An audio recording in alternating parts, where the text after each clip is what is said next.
Армырдақты көрермен, әр бейсенбі сайын Абай телеарнасының эфирінде мен Назира Бердалы әдебиет және мәдениет саласының тұлғаларымен сұхбаттар өткізіп, өздеріңізді біздің студиямыздың кейіпкерлерімен сырлас болуға шақырам. Бүгінгі біздің студиямыздың құрметті қонағы Қазақ концерт мемлекеттік концерт бірлестігінің эстрада бөлімінің басшысы, әнші, сазгер Құрмаш Махан. Қош келдіңіз, Құрмаш аға. Қош көрдік. Хакім Абай айтады ғой, әннің де естісі бар, есері бар деп. Біз шынын айтқанда осы сара сөздің төріне эстрада әншілерін жиі шақыра бермейміз. Тіпті бірінші эстрада әншісі өзіңіз келіп отырған.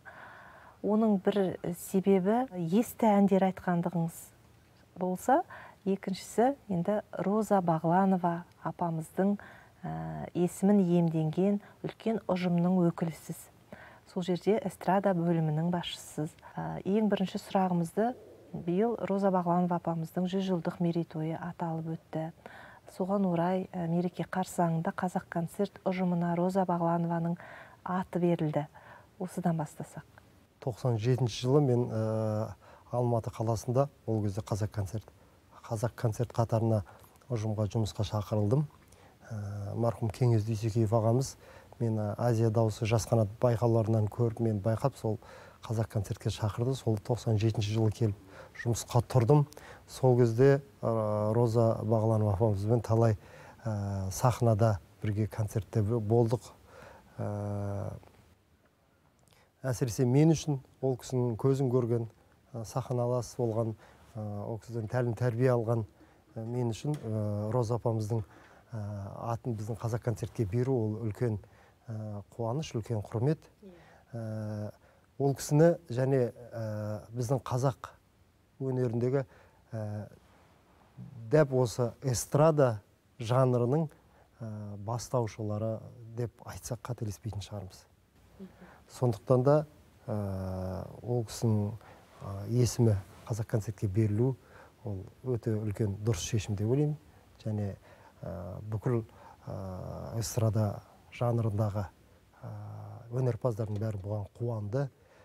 Алматы қаласында ол кісінің мүсіні ашылған кезде үлкен салтанат кеші болды. Үлкен бір жақсы жаңалықтардың, биылғы жақсы жаңалықтардың бір деп айттым, қателеспейтін шығармыз. Енді өзің айтып кеткендей, жаңағыдай Қазақ концерт наурыз айының бас жағында сол Роза апамызға арналған үлкен өзінің концерттік бағдарламасын өткізді. Оған жаңағы Қазақ концертте мысалы бөлімдер көп қой. Мысалы халық қазынасы, дәстүрлі әншілер, Ерлан Рысқали бастаған, Астана сазы деген фольклорлық ансамбль бар, Бауыржан Ақтаев деген өте сондай талантты музыкант, музыкант, инструменталист. Сосын бізде мюзикл бар. Бізде Академия солистов дейді, Айман Мұсақайжаева апайымыздың бастауымен үлкен эстрадалық симфониялық оркестр бар. Одан бөлек бізде өзім жетекшілік ететін эстрада бөлімі бар. Бізде де әншілер бар. Алматыда да, филиалымызда, Астана қаласында да. Осы топтардың, бөлімдердің бәрінің қатысуымен үлкен іс-шара болды. Және ол іс-шараны тек қана осы Астанамызда емес, Нұрсұлтан қаласында емес, жергілікті мысалы Қызылжарда, Петропавл қаласында, Павлодарға барып берді, Қарағандыда болды. Жыл бойына жүре беретін концерттер ғой болады. Иә, бұл жыл бойына жүре беретін концерттер, және де мысалы сондай ыстық ықыласқа ие болып, шақыртуға, арнайы шақырту алып, өздері жаңағы программалық өзінің таныс бол программамен өздері қалап шақырып жатыр. Және де сондай сияқты бізде концерттер көп. Мысалы, осындай бәрінің біріккен түрдегі концерттері бар, және бөлік әр әншілердің, бөлімдердің өздерінің жеке концерттері болады. Сондай Құдайға шүкір, пандемиядан құтылып, жаңа маусымға дайындық жүріп жатыр. 2022-нің биылғы маусымның жабылуына дейін осындай жаңалықтар үрдістер болды. Құдайға шүкір. Роза Бағланова апамыздың есімі аталғаннан-ақ оған арналған концертке кез келген адамның барып көргісі келеді ғой. Өйткені аңыз адам ғой. Көз тірісінде елдің еркесі болды. оқ пен оттың арасында сарбаздарға рух беріп концерт қоюының өзі, енді халық қаһарманы ғой ол кісі. Сізде Роза Бағланованың көзін көрген, былайша айтқанда шәкірттерінің бірімін деп қуантып отырсыз. Енді сіз көрген Роза Бағланова қандай еді? Өзін бір құдды бір 18 жаста қыздай сезінетін сияқты болып көрінді ол кісі. Өйткені өзінің киіміне, өзінің қалай сахнаға шығатынына өте үлкен мән беретін. Мен бір таңғалған нәрсем, ол кісі концерт алдында кей кезде болады, біз бір жерге концертпен барсақ, сапарға шықсақ, 1 сағат, 2 сағат бұрын барып қоямыз концерт болатын жерге. Сол кезде күту керек болады. Сол кезде бір ол кісінің бір жайғасып отырғанын көрмеппін. Сосын бір күні тіпті сұрап та қалдым, отырсаңызшы деп. Сөйтсем, айналайын халқымна алдына шығардан бұрын мен ешқашан отырмаймын дейді. Сөйтсем, ол кісі концерттің алдына шығатын кезде отырмайды екен. Толқыныз халыққа деген құрмет қой. Құрметі ғой, халқына деген құрметі. Оның кейін енді жаңағы жасы сол 80-дегі шамадағы кісі, бірақ қақиып кәдімгі өзін жаңағы тіпті мына еңсесін тік ұстау. Біз үшін ол үлкен өнеге болды. Мысалы, тіп-тік өзін сондай айналайын халқым, екі сөздің бір айналайын халқым. Енді өзін еркелеткен, өзін алақанына салған халықты, ол кісіде барынша бар махаббатын халқына арнады. Ол халқына деген, ол мәдениетке, өнерге деген үлкен құрмет ол кісінің. Осындай нәрселер менің есімде қалды, және ол да біздің жадымызға сақталды. Бізде сол өнерге деген, халыққа деген құрметті ары қарай туғып алып кетсек жаман болмас. Ұрпақ сабақтастығы деген осы ғой.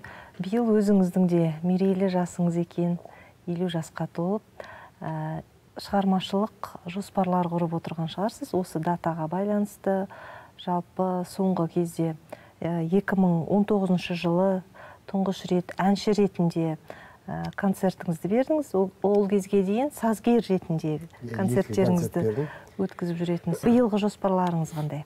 Бір қызығы, мен енді басында өзім байқамаппын, кейін қарап олсам, мен 2010 жылдың желтоқсанда осы Астана қаласына көшіп келдім Алматыдан. Оның алдында бір 15 жылдай Алматыда тұрдым. Негізі енді үлкен сахнаға қадам басуым, үлкен сахнаға шығуым сол Алматымен байланысты ғой. Бірақ Алматыда жеке кеш бермеппін. 2010-да Астанаға келдім. 2013-те концерт бердім, 3 жылдан. Өзімнің алғашқы жандай авторлық кешім, өзімде орындадым, және менің әнімді орындап шыққан өзімнің дос, құрдас қатарым, жастары болды. Одан кейін сол 2016 жылы, 3 жылдан кейін Конгресс холлда тағы да өзімнің сондай композиторлық кешім болды. Одан тағы 3 жыл сала арасында 2019 жылы осы Қазақстан орталық концерт залында өзімнің алғаш тұңғыш әншілік концертімді. Және ол жанды дауыста эстрадалық симфониялық оркестрмен берілді. Енді сол 2019-дан кейін биыл тағы 3 жыл өтіпті. Ол енді 50 жасқа тура тұспа-тұс келіп отыр. Әрине жоспар бар.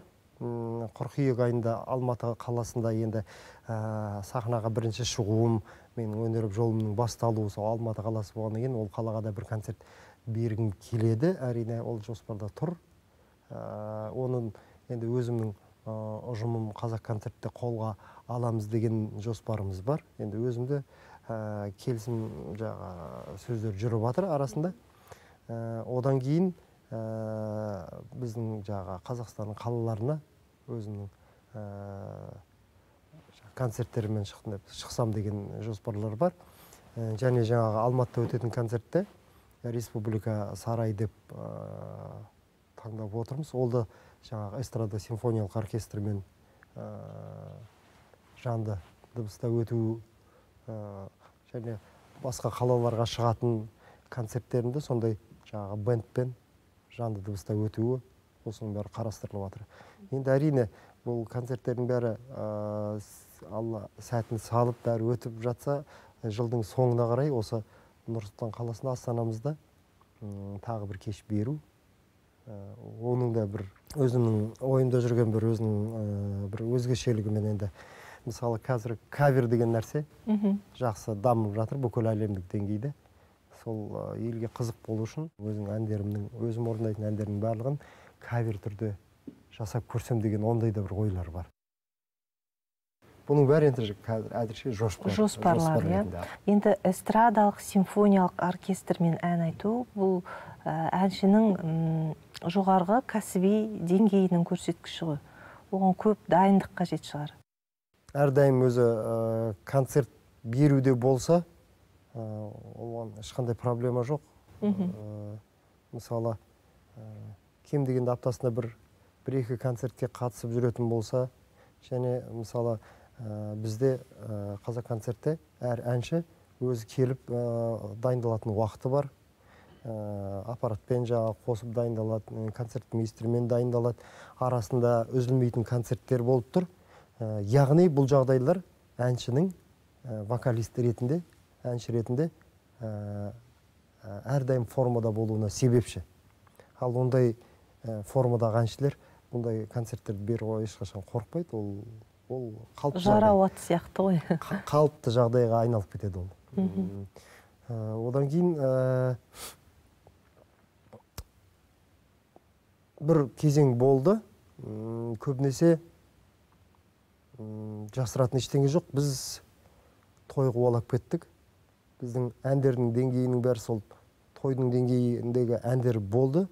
Енді бұл тойды бір кемсіткенім емес. Той Құдайдың қазынасы деп айтады ғой қазақ атамыз. Той болғаны жақсы.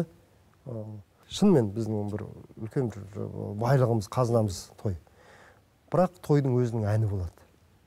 Тойдың әні мен сахнаның әнін екеуін шатастыруға болмайды. Тойда өзіміз кезінде жүрдік. Мен мысалы 80-ші жылдардың аяғы, 90-ші жылдардың басы.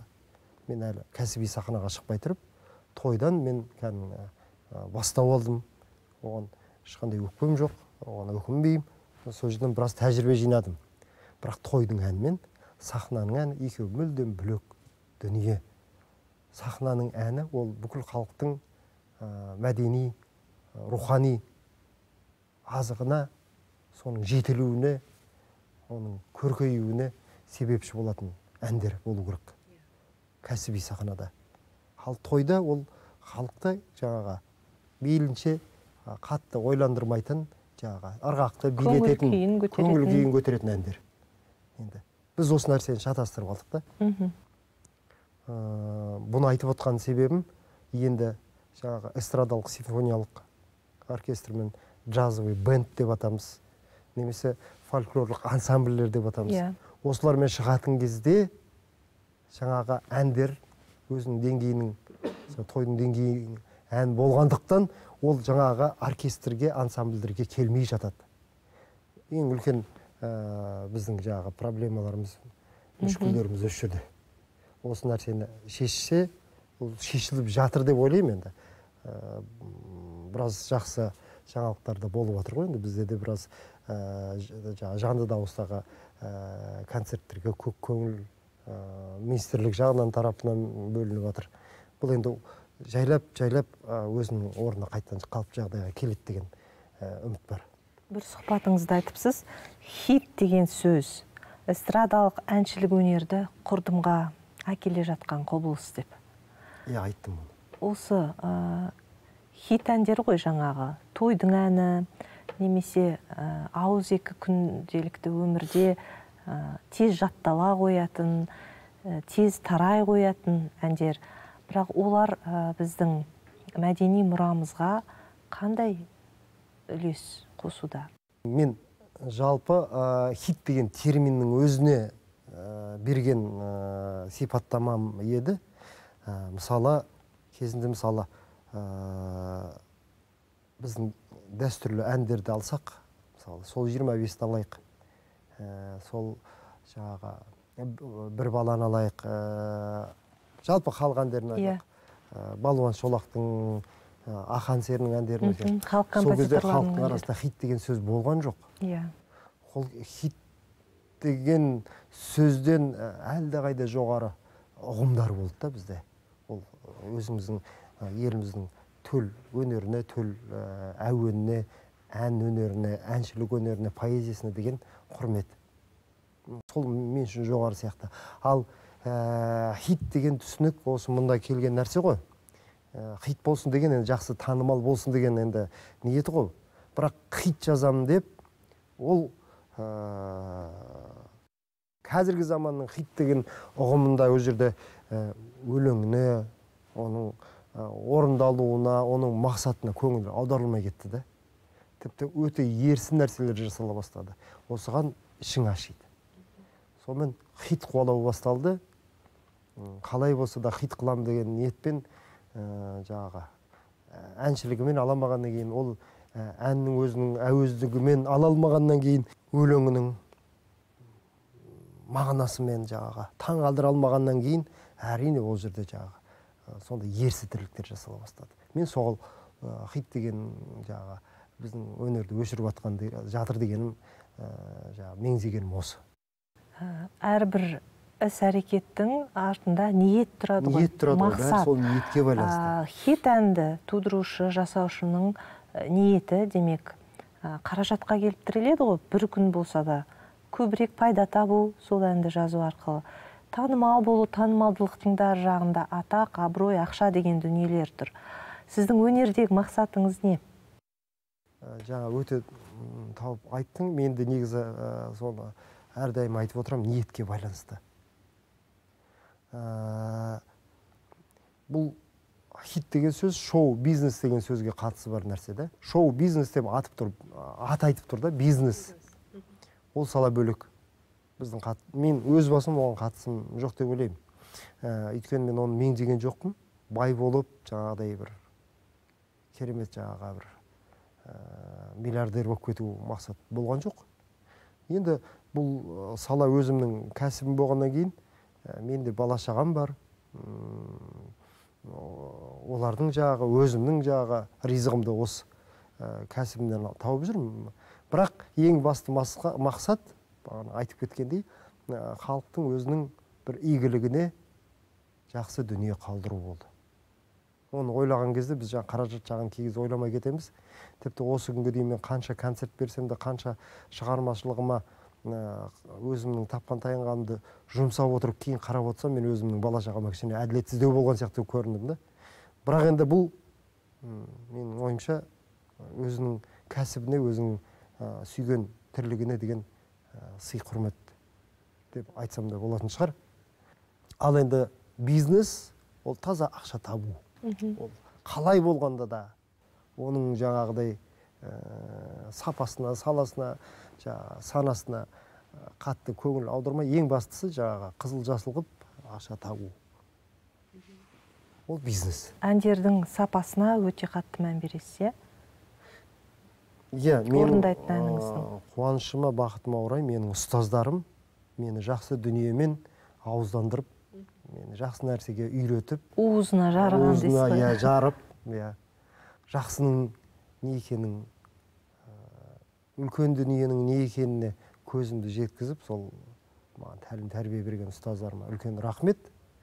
Мен солардан алған нәрсемді жасап, және соны қалдырып кетуге әрекет етіп жүрмін. Ұстаздарыңыз кімдер еді? Менің ұстаздарым, мен арнайы жағы музыкалық білімді кейінірек алдым. Мен басында жағы актерлық шеберлік жағы бөлімді оқығам. Музыкаға қалай айтсам болады? Бала кезден әрине менің музыка еске сақтау, орындау, слух деп жатады ғой. Ол жағынан менде қабілет берді. Сөйтіп жүріп, жаңағы тойға шыға бастадым. Сол тойда мені біраз өнерпаздар ағаларымыз көріп, байқап, мені үлкен нәрсеге жетелей бастады. Бір сөзбен айтқанда, Тараз қаласындағы, ол кезде Жамбыл қаласындағы кәсіби музыканттар, ең алғаш менің ұстазым марқұм Қайрат Жәнібеков деген музыкант, композитор, аранжировщик, өте сондай рухы жоғары кісі болатын.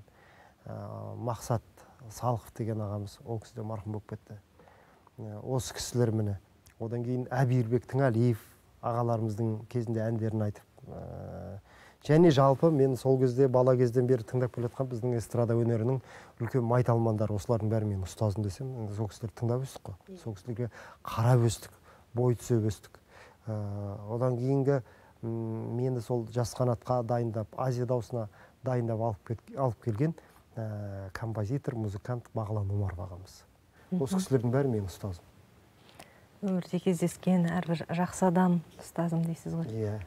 Алдыңғы толқын ағаларыңыз жайлы айтып отырсыз. Оның алдында айтып өттіңіз, Біржан Сал, Ақан серілердің әні күні бүгінге дейін өзектілігін жоғалтқан жоқ қой, әлі де ел аузында. Мұндай өміршең әнді туғызу, ол да бір шығармашылық адамның арманы шығар, мүмкін мақсаты шығар. Яғни жалпы ұлттық мәдени мұраға бір тамшыдай болсын үлес қосу. Осы тұрғыда сазгерлік өнерге қалай келдіңіз және сазгерлік өнердегі мақсатыңыз? Ең алғаш жазған әнім әскерге кететін кезде, мен ол кезде жаңағы Жамбылда Культпросвет училище дейді, мәдениет ағарту училищесінде театр бөлімінде оқып жүрмін. Сол кезде бір қызды ұнатқандай болдым, сол қызға бір ән жазғам.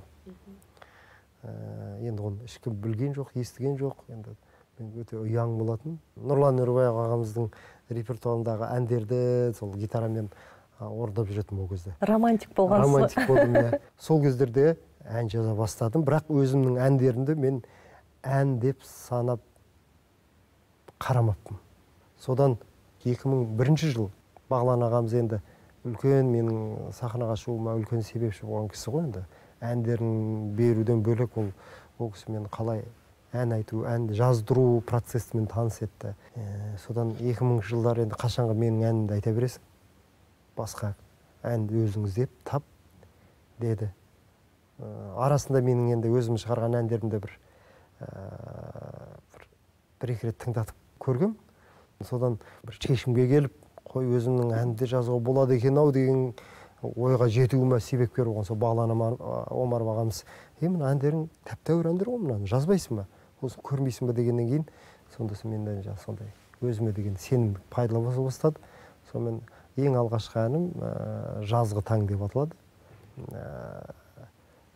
Балғынбек Имашев өлеңін жазып берді. Жазғы таңнан басталды. Одан кейін ары қарай Сүйгенің болса не арман кетті. Ол да бір халыққа жақсы танылды. Одан кейін енді өзіңмен жазылған Аңсарым ән, оның арасында оған дейін біраз әндер жазылды. Бір енді мен танымал болғандарын айтып отырмын да, мысалы. Солай басталды әйтеуір. Бірақ енді ән жазу деген үлкен жауапкершілік.